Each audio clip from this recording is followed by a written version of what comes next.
Hi, everyone. Hey, the kingdom of God is not about heaven. Many people think of heaven like the Care Bears living on the clouds in the sky, but that's not the biblical view of the kingdom that Jesus is referring to.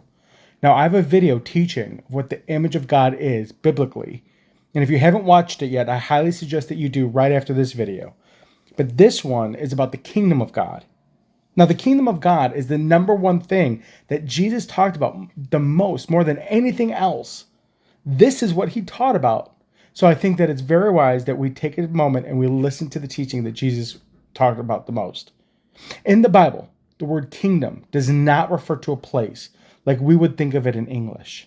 Many times in English, when we hear kingdom, we may think of the actual castle of the king, the residence of the king. But in the Bible, it can include a place, but more often it refers to an action. It is the action of rule or the reign of the king over his people.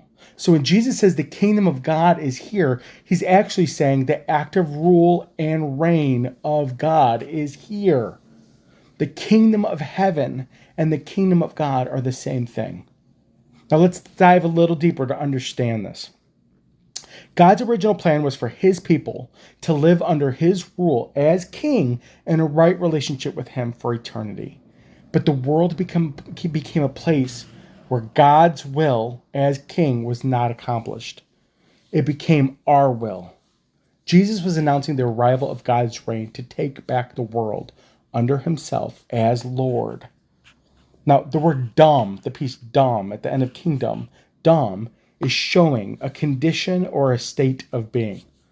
According to the Oxford English Dictionary, dom is now a living suffix, not only with the sense of condition, a state, dignity, but also that of domain or a realm. So, for example, boredom is the state or condition of being bored. Freedom is the state or condition of being free.